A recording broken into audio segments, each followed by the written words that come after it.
welcome to the 2021 New Jersey SIOR Transaction Award event. As an SIOR, you have already aligned yourself with the world's most powerful commercial real estate network. And currently, we have 75 members in our chapter. I'd like to congratulate Bill Waxman, Mindy Listener, and Brian Lynch for hitting their 10-year mark as members. I'd also like to congratulate Scott Peck, who is on his 20th year.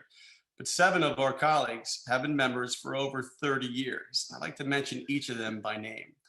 Doug Twyman, who just entered into his 30th year, Sheena Stein, Bill Sitar, Barry Metz, and Ken Crimmins. But 2 of our members have had membership for over 50 years. Sheldon Gross, who is on his 54th year. But Peter Hansen was 1 shy of 60 years, and that in itself is an amazing accomplishment. And on behalf of myself and all of our members, sponsors, and followers, I want to thank you again for your continued support, dedication, and leadership. I also want to thank our sponsor for the evening, Goodman. With 26 office locations throughout the world in 14 different countries, they have $52 billion worth of assets under management and over 1,600 customers, quickly becoming one of the larger industrial REITs in the world. At Goodman, they understand the world is constantly changing, and to be a part of the future, they must remain agile and open to new ways of working. So if you have a deal, whether it be a 3-cap, 5-cap, or needs a little creativity, call them. They know how to get deals done.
Now let's welcome our keynote speaker for the evening. He has played in the NHL for over 15 years with the New Jersey Devils and New York Rangers. When he was 13, he was cut from his Bantam team because they thought he was too small. Undeterred, he continued to improve his craft, won 2 NCAA championships with the University of Wisconsin, played in the 1984 Winter Olympics in Sarajevo, was captain of the New Jersey Devils in the 91-92 season, and then won the Stanley Cup in 95 with the New Jersey Devils. And recently inducted into the New Jersey Scholastic Coaches Association Hall of Fame. Let me introduce someone that has become a large part of my life. Please welcome Bruce Driver. Hello, everybody. Now, Bruce, as much as I would like to interview you, Jim Foran from Goodman is a huge fan, and he has asked if he could do the honors. Jim, go take it away. Sure, thanks, Jason. Just a little bit on Goodman first, though. As Vice President of Development for Goodman here in the Northeast, we thank you for the opportunity to sponsor the New Jersey chapter of SIOR. As a company, our purpose is making space for greatness. And we really couldn't do it without the support of organizations like SIOR, who help to introduce us to new customers and acquisition opportunities as we continue to expand our footprint in the Northeast. I know many of you, and look forward to growing those relationships and look forward to new relationships with people I don't know. And give me a call anytime. Love to discuss Goodman, our growth plans, or anything else as we work together to meet our common goals. Thanks. And hi, Bruce. It's great to have this opportunity to talk to one of the NHL greats. Thanks for joining us. Oh, my pleasure. All right. You've been on some of the greatest teams and also some of the worst records wise. What are some of the difference between the early years of the Devils franchise and leading up to that 2095 championship season? Yeah, it was early on in my career. The Devils had just moved here. The franchise actually was located originally in Kansas City and moved to Denver, Colorado. I was, as Jason had said, I was fortunate to play on a couple of national championship teams at University of Wisconsin, and I was drafted coming out of my second year there after winning the national championship my first year. I kind of go back to childhood. Jason talked a little bit about me being cut as a 13-year-old kid. Part of what I do with the New Jersey Devils and have done for a number of years is talk to kids in ice hockey rinks. We've had school assembly programs, and I really stress to the kids how important education is and being a professional athlete. I'm one of the lucky ones. A lot of things have to go right to become a professional athlete. Certainly need to be injury-free to get to that point. But there is so much growth that needs to happen. So many people in your life that has to, make influences on you and create influences on you, from coaches to, my parents getting me started in hockey. I had an older brother who was already playing. So for me, just to get a start in hockey, it was kind of a tradition in growing up in Toronto, Canada, that everybody played hockey. So, making it alone was a feat in itself. And some of the decisions I made along the way that helped pave the path. One decision different could have obviously had an effect on me even having a career. I was playing for Wisconsin when the Devils were, in transition of moving from Denver, Colorado to New Jersey. So those that watched hockey back in the day, in the early 80s, knew what a struggle it was. After completing my third year at University of Wisconsin, I had an opportunity to try out for the Canadian Olympic team, and I almost got cut from that team. But that year, many people that know, Wayne Gretzky might have had the only slip up he ever had in his career in calling the New Jersey Devils organization a Mickey Mouse organization. And a lot of the Devils fans in the Devils organization took that to heart. So that went on my year of traveling all over the world playing for the Canadian Olympic team.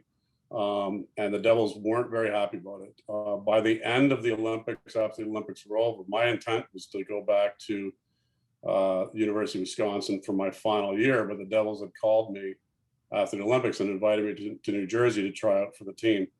And I felt what better opportunity to have than to come in at the end of the year when the team was kind of established.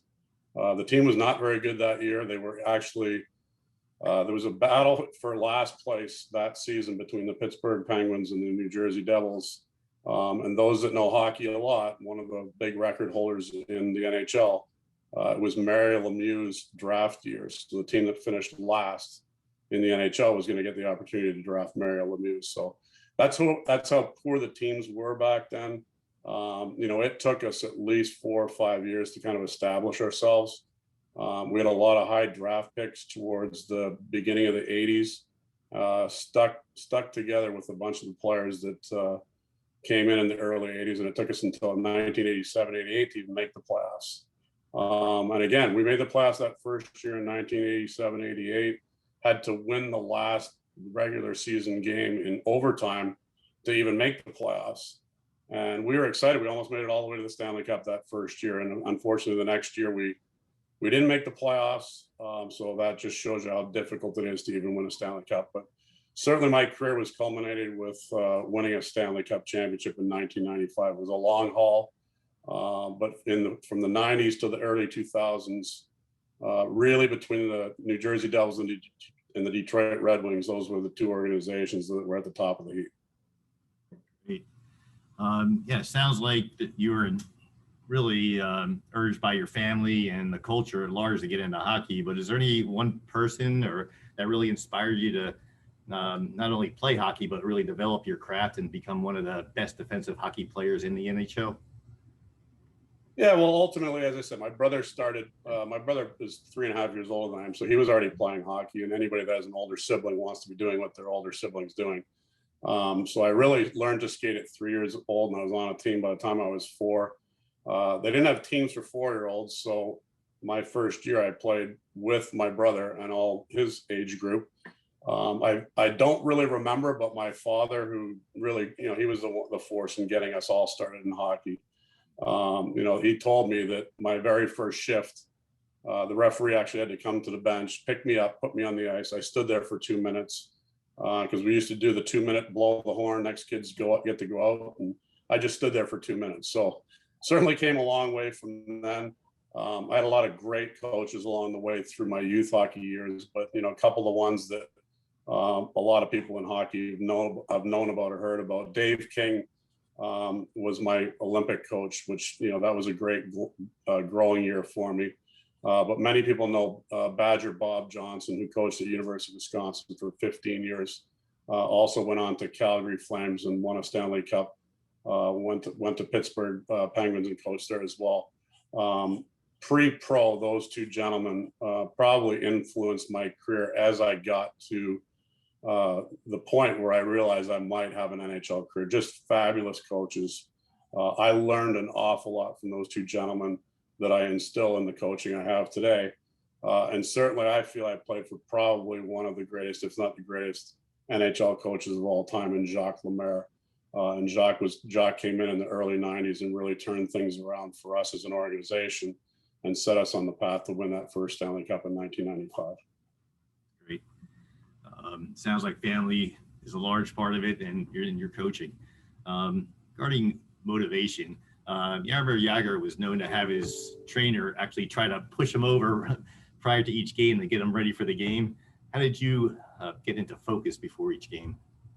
Yeah, I'm a little bit of a creature of habit. So, I was one that wanted to prepare. I was literally, whenever the first game was coming up, the last practice we had before the game, I'd already start preparing. I shouldn't say jokingly, my wife, I have to credit my wife a lot with putting up with me and my little mannerisms at home, and, keeping Whitney, my daughter, quiet when she was around in the early years, having to take nap. I mean, I always took a nap the afternoon before a game, and I was always the first guy to show up at the rink, the first player to show up at the rink, just to get mentally focused and get prepared for the game, kind of look over the roster of the opposing team who we're going to play, who I might match up against, who I might have to defend that night. And I was really big into preparing my body, getting warmed up and stretching as well before any game. So that really helped me get into the focus mode of getting prepared for the game. Right. Regarding coaching, it's so much more than the X's and O's. It's really being a mentor, and it's very important, and even more than developing the players and improving the team. And coaches are often undervalued. Who are some of your favorite coaches, and why were they?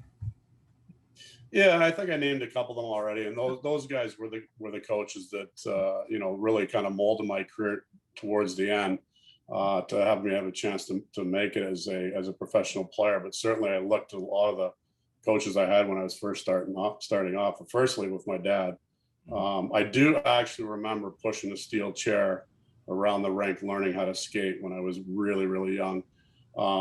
But just enjoying every moment, every coach. And I really, and honestly, the coaching I do today, I kind of took a little bit from what I learned from a lot of the coaches along the way and kind of instilled my own coaching style with what I do today. And I do work for the New Jersey Devils. Every NHL team has a learn to play program. So I'm really running the gamut between working with kids that are just starting out, learning how to play hockey.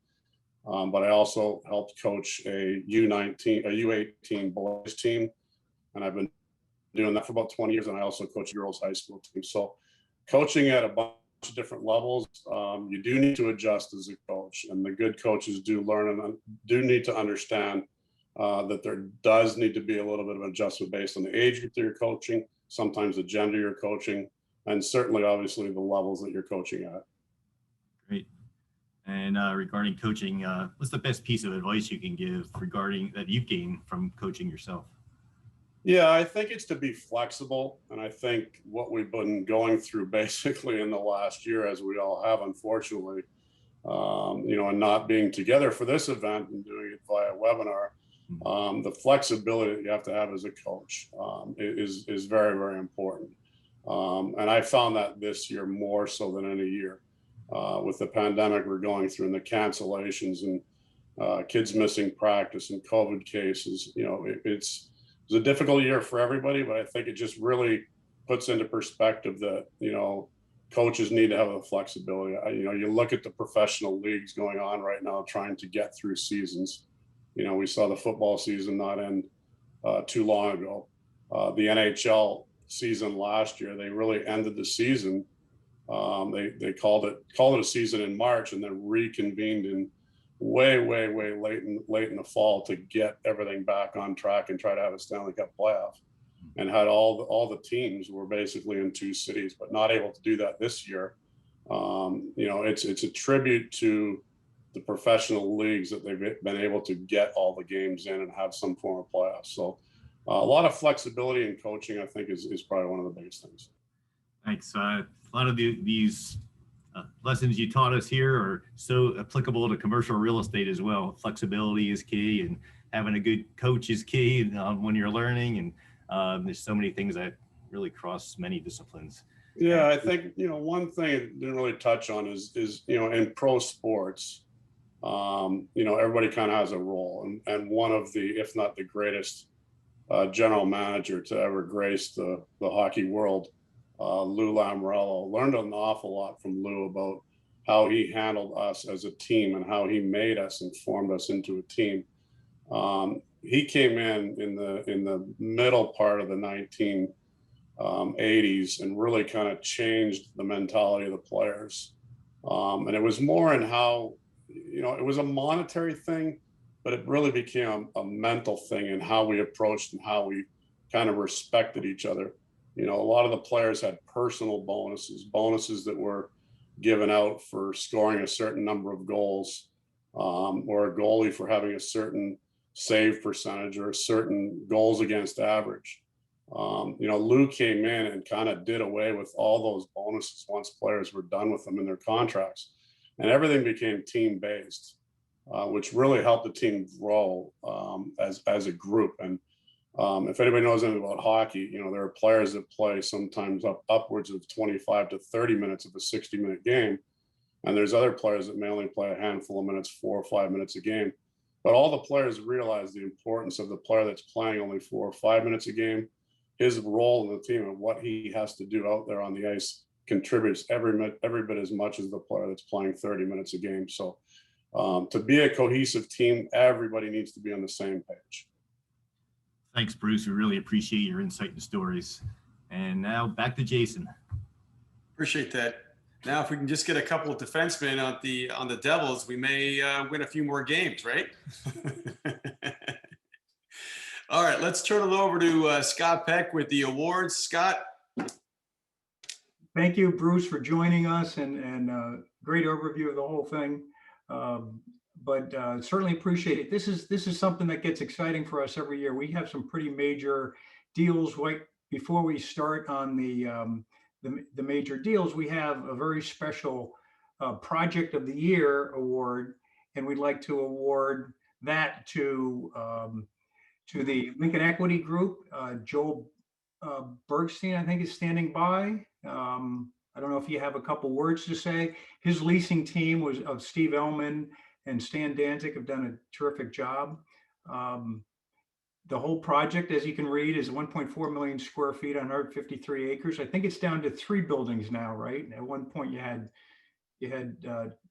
4 planned, but you had a pretty major deal that we'll talk about in a little while that took out 886,000 square feet. Joel, thank you very much. And the Project of the Year goes to Lincoln Equities. Well, thank you very much. Yeah, we started off as a 1.4 million square foot project. It was 4 buildings. We've shrunk it down to roughly 1.2 million square feet in 2 buildings. There's the 887 and certainly the Cushman team of Steve Ellman, Stan Danzig, and Julius Nissim were very effective, and Chick Kavanaugh played clearly an important role. Our tenant is no secret. It's UPS. It is a sort facility for them, which will sort 58,000 packages per hour and run a 24/7 operation. It was a bit of a challenging site in that it was in the 100-year floodplain. And so post FEMA and post the Sandy storm, we had to raise the grade by 8 to 10 feet across the site, which required 1.4 million cubic yards of fill. I have to credit my development team, which includes Bob Schenkel, who's head of development, and Steve Rabinowitz, who is head of construction, who have gotten the site to grade. Most of the fill was barged in, and was all of it was Jersey residential quality, so it was a significant engineering feat, and we plan to be delivering the UPS building in third quarter of 22. As all of you know, real estate today is a team effort, and so you can't succeed without having a good acquisition team, and that acquisition team includes Mark Lipner and Lance Bergstein, who were part of the vision of acquiring the site. But again, it's a team of engineers, architects, which includes Lang and the Margulies group, and a bunch of professionals, and of course the leasing team. So a lot of this was accomplished and during COVID, and obviously we're all remote. And as I said prior to getting on, this was actually the first excuse I had in a year to put on a sport coat.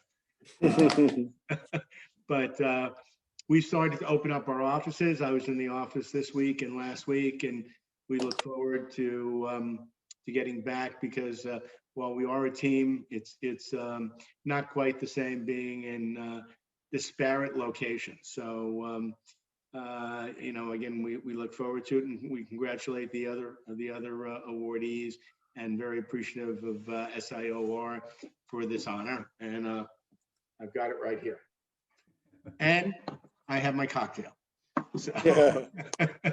Perfect. Well, thank you very much, Joel. We appreciate it. 2 really important things I think that you brought up. One is real estate's a team effort.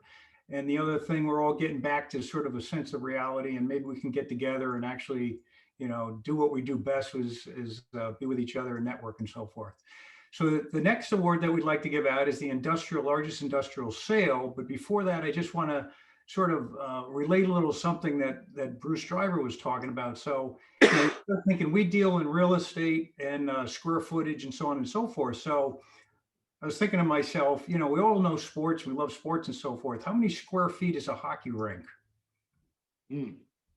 It's 17,000 square feet. I did my homework, but it's like all of a sudden we're thinking about all these different sports. I'll rattle off a few more as we go on.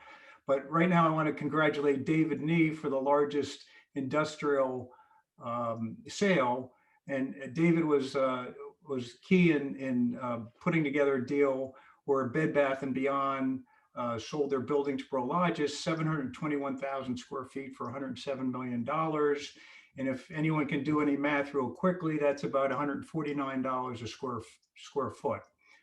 As we all know now, that's a great price, but it's kind of history at this point, and we're kind of topping that. But congratulations, David. And I don't know, David, if you're on the call. Yeah, no, I am. I appreciate it. Oh, there you Appreciate it. Great group of people that we're all lucky to work with. This is a fantastic industry, and most of us have been around a long time. And I think when we started, everyone thought industrial was, it's just not even thought of. But here we are today, and it's great to still be around and all of us being successful. So great group of people, honored to be with all of you, and appreciate the award. Thank you. Thanks, David. Great deal. And then next one up, we have the industrial lease. But to stay on my sort of theme of like square footage of sporting venues and so forth, a basketball court, right? We all know we're in the middle of March Madness. 4,700 square feet. That's it. A tennis court, 2,800 square feet. It's kind of interesting. Anyway, for me, it's interesting. Maybe you guys don't care. So anyway, You have too much time on your hands. the largest industrial lease. I want to congratulate Bill Waxman and Mindy Listener for their deal down in Cranberry, New Jersey, 8A, as we all know, very prominent area. Duke Realty did a deal with Cooper Electric for 650,000 square feet. I'd like to congratulate you both. I know you're both on. Take it away, whoever. Mindy, you go. I'm not allowed really south of Linden, so I'm going to let Mindy take over. We And this prefer is- that also, Bill. You know, we should also be congratulating, this is an SIOR to SIOR deal. So I think Jules, Stan, and Steve are like the trifecta winners tonight. They delivered the tenant, Duke Realty. We were fortunate enough to have Duke Realty entrust us with the 2-building project at 8A, the 650, and also there was a neighboring building of 300,000 square feet that Crate and Barrel was moving out of, and Jules, I know, led the charge here for Cooper Electric. He delivered them to us on a silver platter, so thank you, Jules. And we were able to lease the adjacent building, the 300, to a company called Comtree. So appreciate it, and ditto. I'd like to also just echo what David had said, that we appreciate everyone at SIOR. It's a great organization. When you mentioned that Bill and I have been here for 10 years, we were texting that we can't believe it's been 10 years. We remember sitting in a bar, I think in Dallas, we were at a business trip doing our SIOR,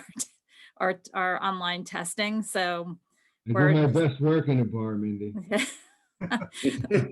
honored to be a part of the group, and thanks for the recognition, and thank you, everybody. We'll be back to And bars. thank you. Bill, anything to add, or did Mindy take care of everything? No, Mindy speaks for me, and that's a lot safer that way.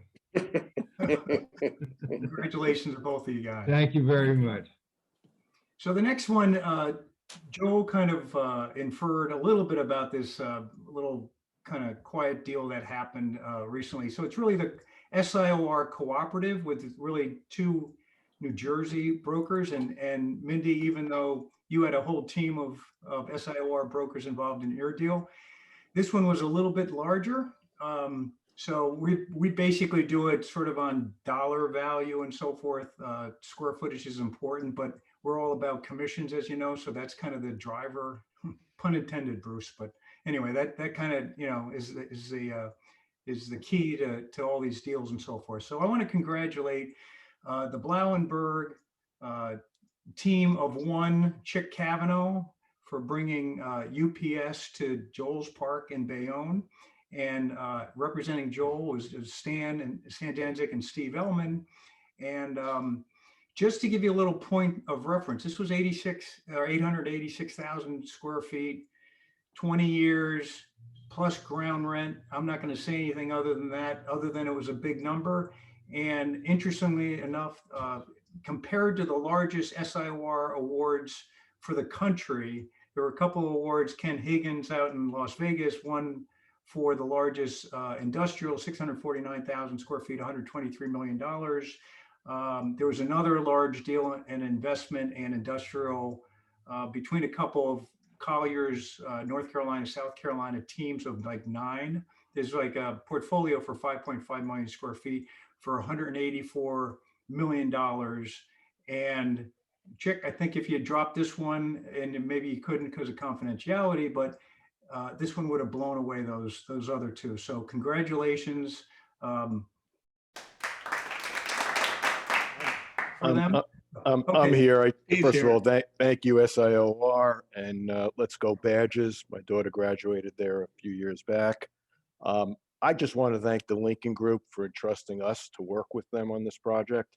I mean, it was really a long time working on it, since 2018, but the results obviously speak for themselves. Thank you, Joel, and congrats to you. You deserve it. Thanks. All right. Anything else, Joel, or I think you're pretty much. Well, I think, again, I apologize for tipping the hat, it was a complicated deal. And, it required vision, and it required, again, both on the agent side as well as the procuring side, it required a team effort. Again, you're dealing with a 900-pound gorilla. But we managed to get it to the finish line. And yes, doing the math that you described, this deal blew it away. So Very good. That's and all. it was a big commission. Yeah, exactly. So the other cooperative award that we give out every year is between a New Jersey broker and someone outside of New Jersey on the SIOR side. And this guy seems to like bring it home every year, just about. Mike Maroon has won the award for the last 2 years with Jack Whalen out of Kidder Matthews in California. And this year they did a 224,000 square foot deal for the buyer was Inacor, and Clarion Partners was the seller.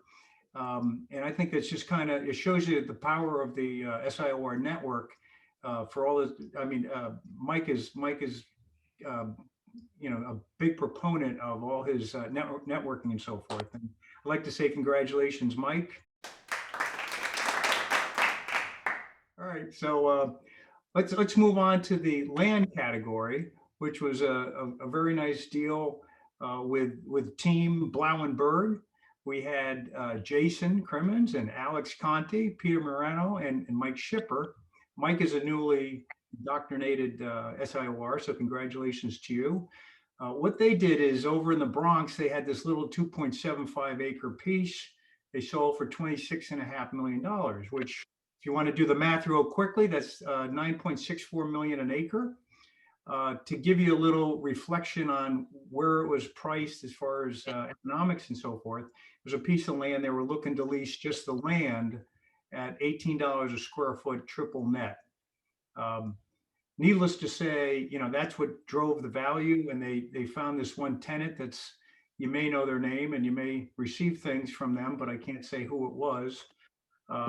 But they're slightly a large tenant in the area. So congratulations to the four of you. And I don't know if let's not listen to Jason. How about maybe Peter or Alex? You want to say thank you?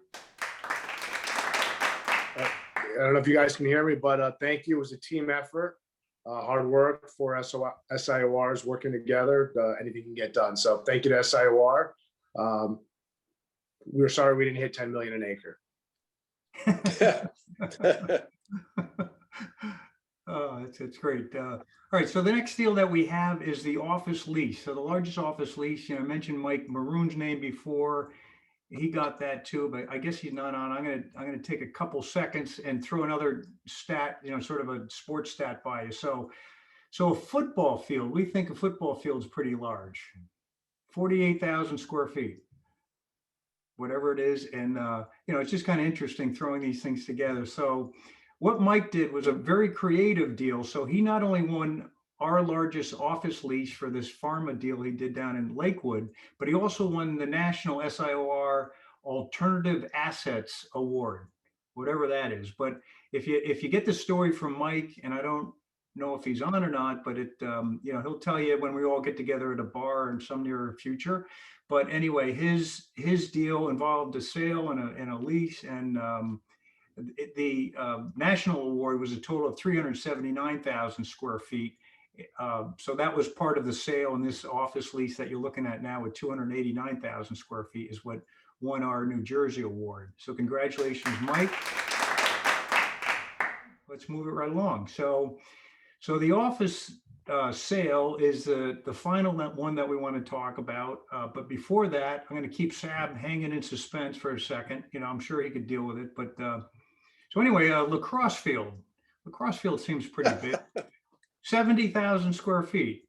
And then the mother of all large fields, as far as we're talking about, not a polo field or something like that, soccer field, 113,000 square feet. So anyway, that's all I know. So I want to congratulate Sab. Sab is a couple years into SIOR, and it seems like every year we keep giving him another award and another award, and another award. So that's good. We're glad we have you. He went through, selling a building down in Hopewell, 31,000 square feet, and $173 a square foot. Sab, I would think Yes, I would think you'd do better. We're selling industrial buildings for a lot more than that.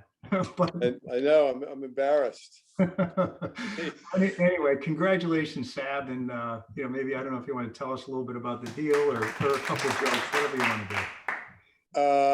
It was actually, I was working with my partner Aubrey, and we were working with, it was sold to a school for dyslexic students, and they'd been sort of buried in the bowels of Hamilton Township, sort of on the Trenton border, and we found this wonderful opportunity for them, and it was the former daycare center for Merrill Lynch in their Hopewell campus, which they've vacated or ceded over to Bank of America in most cases, and they didn't need this facility anymore, and it sort of sat on the market for a while, and we identified it as a perfect sort of solution, and they couldn't be happier, and I couldn't be happier that we were able to put it together, and it seems relatively puny compared to the rest of the deals that have been mentioned, but we're still happy to be part of it, and thank you very much.